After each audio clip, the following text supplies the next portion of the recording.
পেনসিলভেনিয়ার ফিলাডেলফিয়ায় ঈদ উল ফিতরের অনুষ্ঠানে বন্দুক হামলার প্রতিবাদে ফিলাডেলফিয়া মসজিদের বাইরে বিক্ষোভ করেছেন স্থানীয় মুসলিমরা। এ সময় দেশের মুসলিমদের নিরাপত্তা আরও জোরদার করার দাবি জানান তারা।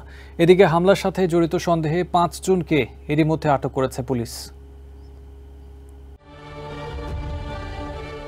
ঈদের আনন্দ ভাগাভাগি করতে বুধবার পেনসিলভেনিয়ার ফিলাডেলফিয়ার ক্লেরা মোহাম্মদ স্কোয়ারে আনুমানিক ১,০০০ মুসলিম জড়ো হয়। সে সময় দুই দল বন্দুকধারী নিজেদের মধ্যে গোলাগুলিতে জড়িয়ে পড়ে। সেই সময় ১৫ বছর বয়সী এক কিশোরের হাতে ও তৌফিক নামের ২২ বছর বয়সী আরেক তরুণের পেটে গুলি লাগে।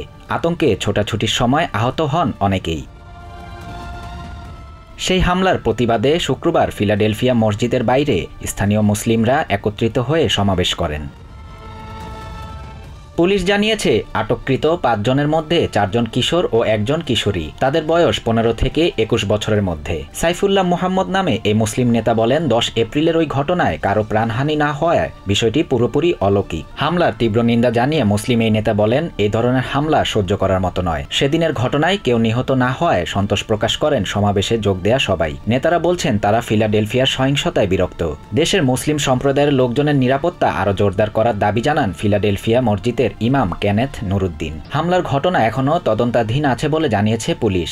২৭ এপ্রিল শনিবার সেই পার্কে আরেকটি অনুষ্ঠানের আয়োজন করা হবে বলে জানিয়েছে ফিলাডেলফিয়া মসজিদ কর্তৃপক্ষ। শারিয়ার সাফাত, TVN24 news desk. New York থেকে সম্প্রচারিত TVN24 টেলিভিশন বিশ্বজুড়ে বাঙালির কণ্ঠস্বর।